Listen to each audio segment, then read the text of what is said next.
Hey Waffle Gang, I do hope you are well. My name is Mark and today we're checking out some more Reddit stories, and if you do love a Reddit story, why not consider hitting that like, subscribe, maybe that notification bell too, and let's crack on with today's first story. Much love, guys. Now, today's first story does have trigger warnings on it of mentions of abortion within the story, so if you do want to skip it, please feel free to do so. Timestamps are always down in the description and longer timeline below. Thank you. This one's from An Explorer 2479, and it says, "Am I the arsehole for wanting a vasectomy because my girlfriend won't use birth control, but also doesn't want me to get one? I, 32 male, have been dating my girlfriend, 32 female, since early 2023.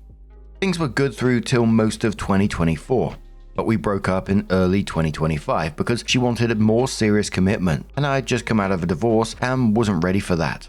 Earlier this year, in January 2026, we decided to try again and have been together since.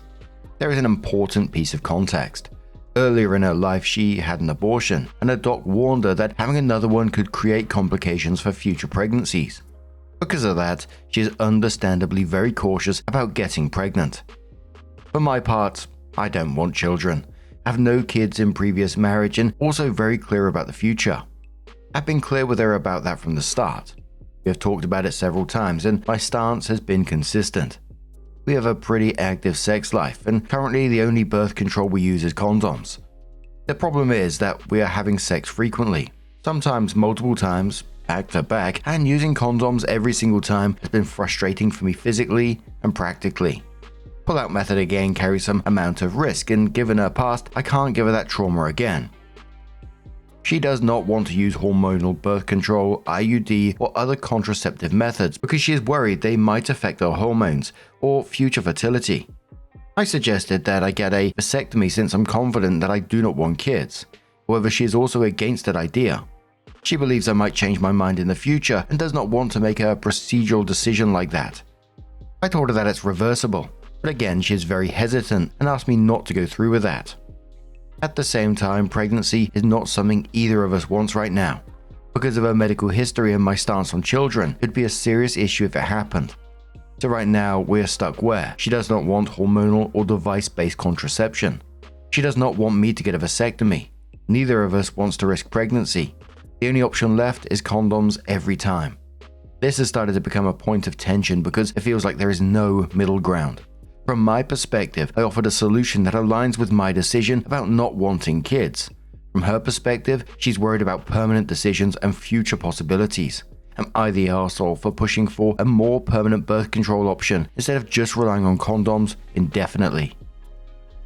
Is it fair to say in this one that I think she still wants children? OP seems set on not wanting children, so this comes down to incompatibility. The fact that she, still talking about future possibilities suggests that one day she might hope that you're going to change your mind.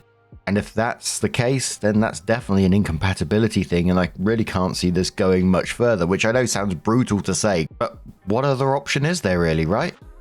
A commenter said to OP, "You don't want kids and it's your body, so it's your choice." It sounds like she does want children. It's tough when you love each other, but it does mean you're not compatible since you two aren't in agreement about children. OP says, "Yeah, she's a wonderful person and would be very sad if we part ways because of this incompatibility." Another commenter says, "As others have said, honestly, you two need to separate. It's not fair to her. Her biological clock is ticking. The older the woman gets, the more difficult it is to get pregnant, and the pregnancy carries more risk. If you don't want children, you need to be with someone who doesn't want children. This ruined my second marriage. He desperately wanted kids, and I don't. It was a constant fight because he wanted to try and he just kept hoping that I would change my mind. She's already trying to change your mind. It'd be in both your best interest to wish each other good luck and a happy future life with someone who aligns with your future views." OP replied saying, "Yeah, I guess staying together with this incompatibility will always come and bite me in the ass. Gives me perspective from someone who's lived through it. Thanks for sharing." Another commenter says, "You said you want a vasectomy.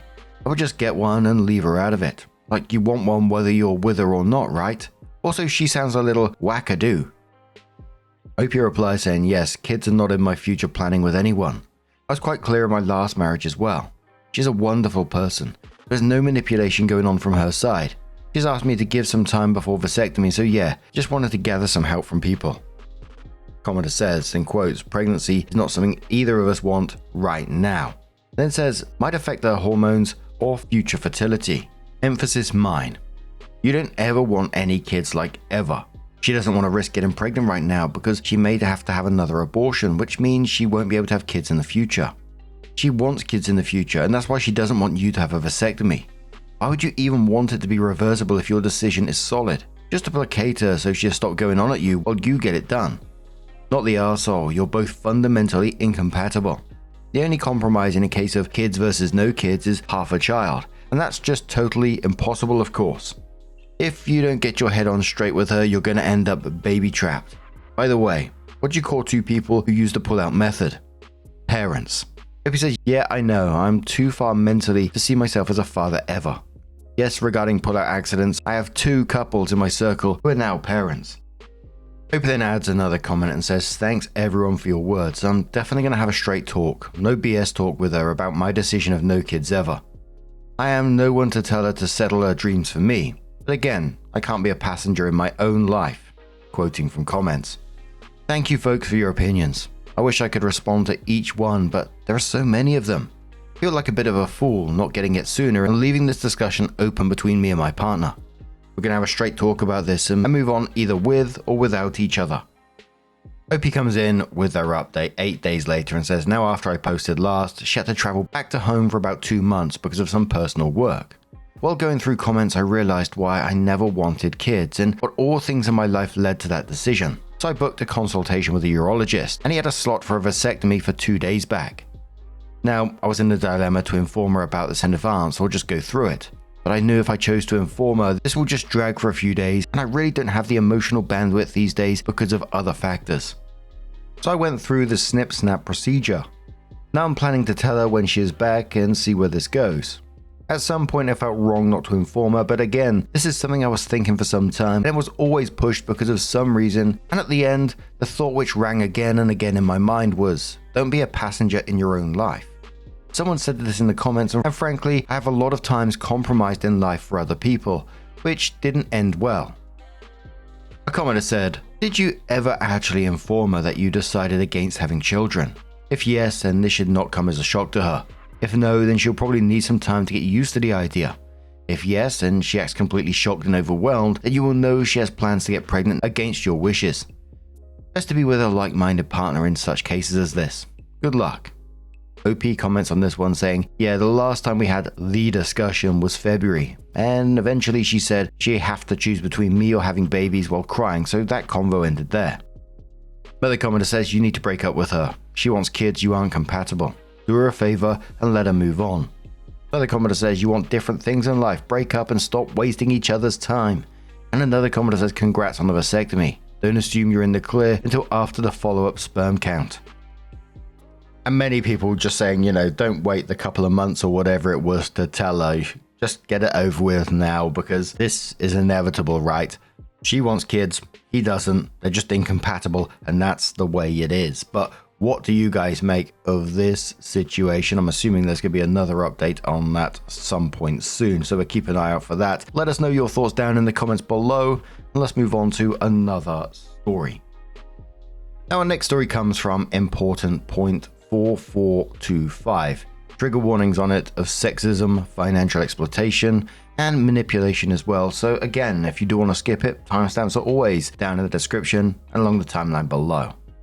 It says, am I the arsehole here for doubting my marriage now that my husband admitted he's broke?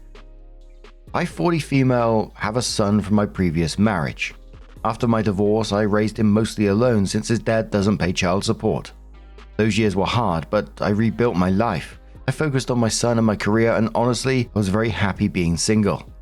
About 5 years ago, I met my now husband, almost 60 male, through work. He owned his own business. I wasn't looking for anything serious, but we clicked immediately. Within a couple of months, he was basically staying at my place all the time and eventually moved in, even though I wasn't comfortable enough. A year later, we were engaged. My son loves him and calls him dad. My family and friends adore him, and he's always been kind and generous with us. We split our expenses in a way that worked for us. We paid rent 50-50. I handled the household bills and he was in charge of food and entertainment, going out, activities, etc. Not long after moving in, he had to close his business, but he always reassured me we were financially fine. Because he's near retirement age, I didn't push too hard. I assumed he had savings and things under control. For the last couple of years, he's been mostly a stay-at-home dad while I work full-time. He cooks, cleans, and supports me at home, which I appreciate. But over the time, things started to feel different. When we met, he was very active, went to the gym, had friends and hobbies. Now he mostly stays home watching TV, doesn't exercise anymore, and doesn't really see friends or family. I've tried encouraging him to do things like volunteering, hobbies, or even part-time work just to stay active, but he always brushed it off. We've also stopped going out together much. This year we've only been on 2 dates, both of which I planned. Then this Monday he told me he's completely broke. His savings are gone and the remaining money connected to his business is no longer available. What upset me wasn't the money, it was that he never told me things were getting this bad. Now suddenly I'm responsible for everything financially, and our current lifestyle is honestly not something I can afford alone. I've always been transparent with him about what I can and can't afford. When I told him I was upset, he said he thinks I was fine before because there was money, and now I'm only upset because there isn't. But that's not how I see it. I'm upset because he hid the situation and never really tried to restart the business, find work, or even plan for the future with me, or that I had to carry all myself. He still hasn't done anything. I'm resolving the situation alone. Also, I've tried to speak with him before about how I was feeling prior to the big bomb, but I feel like he never truly listened to what I say. His response: "I love you so much. I've never felt like this before. I'm so happy with you. I don't need anyone or anything else." I told him I want to see him as the partner and man of the house again, not someone who just stays home all day. I appreciate everything he does around the house, but I don't want to feel like I'm his entire world while he has no life of his own. At the same time, I feel guilty for questioning things now that he's struggling. Am I the arsehole for being upset and doubting our situation? Edit. Just to be clear, I did ask him several times about the finances, but he always assured we were okay and he got it covered. I never pushed to see his bank statements, and he was sort of covering his part of the agreement, so I believed in him. I assumed a man his age had had it handled without me supervising every cent. Edit 2. Financials apart, I miss the partnership. Families go through hard times, but I don't like feeling I have to sort it out myself when I was in the blind all the time. He started as a great team player, and having that support was great. Not the money, the mental and emotional one. But everything changed and I missed his masculine energy. I've been doing this by myself all my life. I wanted a partner for support, not to carry him as well. And again, it's not about the money, it's about everything else. Edit 3. We are a couple of months into a relationship, but we were together/dating before, so he moved in after the year mark. I was not comfortable as for me, it was very important that whoever I was going to move in with, because of my son, it was with someone serious and looking for a long-lasting relationship, not just try and hit sort of thing. Before we got married, we signed a prenup, as I have been clear that all I have is for my son and I don't want to jeopardize that. He was married before, has 4 kids, all adults now. He left the house to the ex-wife. He moved out and was looking at his own place when he started getting serious. That's why he said better to live with me and get our own place together. Yes, I've met the ex-wife and all the kids, who are actually quite close and they were so nice. The ex or kids never said anything weird. On the contrary, I noticed he was providing for them as well. So apparently in this one, OP received a mixed reaction in the comments. The first one said, "It honestly feels like you rushed into this relationship when you weren't 100% on board with it. You mentioned you weren't comfortable with him moving in so soon, but you let it happen anyway. The dating, engagement, and wedding all happened super fast before you spent time getting to know one another. His finances definitely should have been a topic of conversation because now you're suffering. If he was honest from the beginning, planning better for the future would have happened. It's definitely not okay that you're now having to take over 100% of the rent and mortgage with no warning. Bills will now pile up and get behind. Being evicted or foreclosed is a possibility. Putting food in the fridge will now become an issue. All these things add up. He's not doing anything to help nor put your mind at ease that you guys will be okay. So of course you're stressing out. My suggestion is sitting down and having a real conversation. Put all your bills on the table and see if you guys can put a plan in place. A closed mouth doesn't get fed, so it's time to speak up. It's not only your responsibility to get a plan in place. You would think him being almost 70 that he would have this already done, but that obviously isn't the case. I could even see if the relationship was more transparent when you first started dating and you knew ahead of time that this may happen, but that wasn't the case. Where you messed up is not asking about his financial standing. You just assumed you all were good from his end. OP replied to that one saying, "You were right. I'm not going to argue because that's how it was. I met him, we hung out for a while, but as soon as we discussed being serious, he rushed it to move in with me. Being honest, I felt the pressure, not only from him but from family and friends who kept praising how amazing he was. Also by then, he and my son had built a very strong relationship, and I'd actually agreed at him moving in when my son told me he wanted him in. My parents got married after 6 months of their first date and happily married for 43 years. Maybe I was thinking I could have a similar story in that way.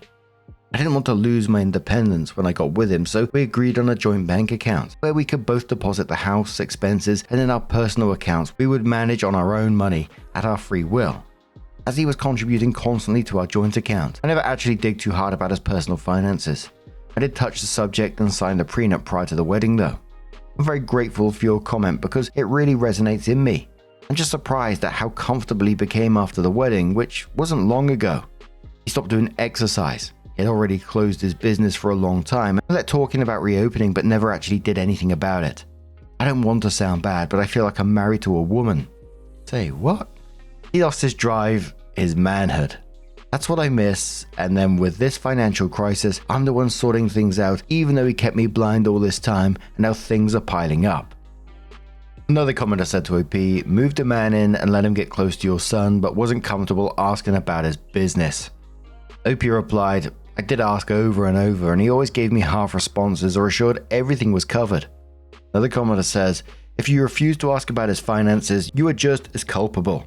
Everyone sucks here." OP replies saying, "I understand your point, but believe me, I tried several times and his response was always, 'I don't care about money, we are fine.' Even when I told him to organize everything and give me numbers to plan, he just avoided or got upset." Commenter says, "That's a hard lesson to learn at your age, but he lied by omission and broke your trust. Now you know what questions to ask next time you start getting into a serious relationship. Don't feel bad. We all keep learning lessons in our middle ages." Commenter replies and says, "And please tell me as a mother that you were smart enough to have a prenup so that you don't have to pay alimony and cut into the kids' college fund, right? Or are you in a state where you don't have to worry about alimony? Please tell me that." OP says, "I do. That's why in certain way of our finances are separated. He lied about finances, which is a major problem, but all about him seemed to be a lie. How he portrayed himself when we were dating versus how he is now that we are married. I have no words. I feel like I'm coming home to a complete stranger." OP on her husband's retirement plan and wanting someone to help take care of her kid financially too. They said, "You're sort of right. I don't need someone to help me take care of my kid financially, but I do believe in the partnership and wanted that team to build a home and a relationship where we both do our best for the best of the family. That's why I didn't want him to move in initially, as I believe once you take that step is because you are willing to commit forever, especially after kids. He did show that commitment. He loves me so much that his world closed, and he only sees through my eyes, which is too much weight for me to carry." And OP adds a little bit more information saying, "Edit, in terms of financial, we've only shared the rent. All the other bills I pay for, including my son and my personal expenses. He's been buying the groceries and, like I said, entertainment. He might have helped pay one term of my son's soccer classes, but I'm usually the one who pays for everything. When I say I can't afford all by myself, I meant taking over his part of the rent, as we moved to a way more expensive house since we got together, and the food. Also, even before he told me he's broke, I started making changes on my things to save up some money, but I'm annoyed I'm doing this, changing my lifestyle while he's still the same. I don't see him looking for a job or a loan or anything to resolve the situation, hence why I'm wondering if he has been a free loafer all the time, and was just distracting me with other things. I didn't know. I'm sorry for being like this." So it was 9 days after that OP did come in with her update and said, "Hi everyone, have a quick update. I'm so grateful for all the comments, but I couldn't reply to everyone, so I'll provide some context and an update. I'm surprised by the number of comments, but I appreciate the advice. I take responsibility for my own decisions or lack thereof. To clarify a few things, we have a joint account where he was transferring his share. However, we agreed to keep our finances separate. I didn't want him to know my financial situation or to manage my money, which I've been through. So I asked about his finances respectfully, and he provided as agreed. After all the comments, I decided to have a serious conversation with him and requested proof of several discrepancies. He got upset at first, but I stood my ground. It was either that or a breakup. We've only been married a few months, and I'm not going to carry a dead weight.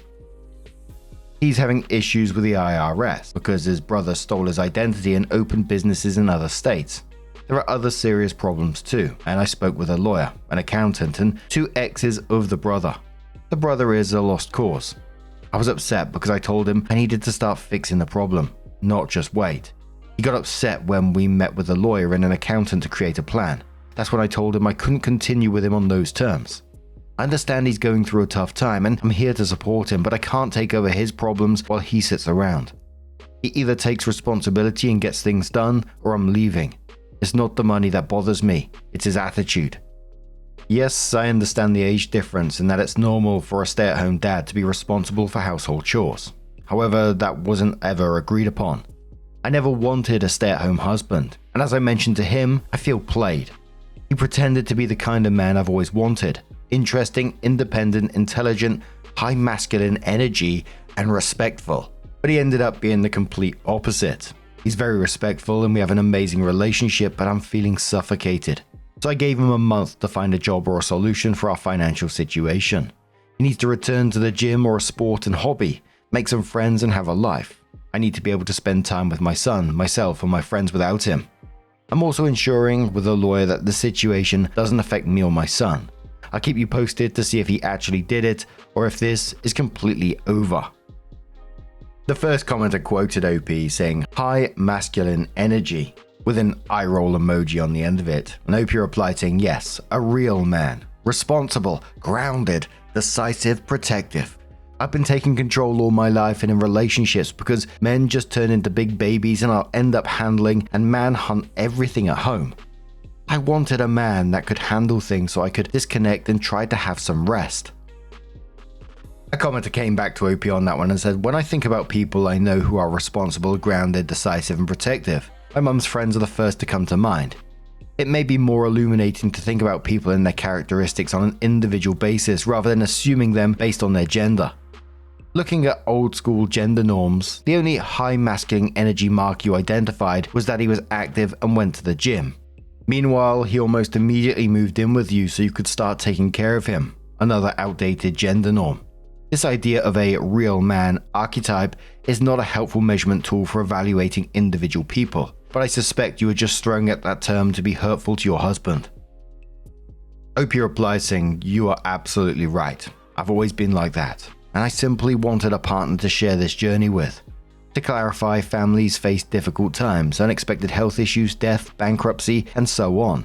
Financial problems can happen to anyone, and wanting to relax and lead a less active life is understandable. However, his attitude towards things completely put me off. I meant a man with high masculine energy who would face problems head on and find solutions.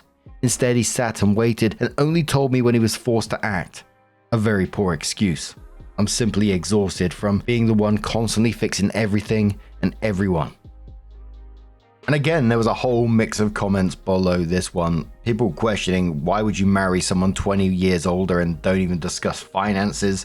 A lot of people disliking both the husband and the OP in this for the way that she talks about, the masculine energy and all this kind of stuff, the sexism within the story. Other people saying that the guy knew his business was going downhill, so he was looking for a nurse with a purse, was what one comment said. But how about you guys? What do you guys make of this situation? Let us know your thoughts down in the comments below. And just a huge thank you for being here today, getting involved in the stories, your love, your support, your time. It always means the absolute world to me. So thank you so much for being here. Truly, it's absolutely amazing. And hopefully, I'm going to see you in the next one. Take care and much love.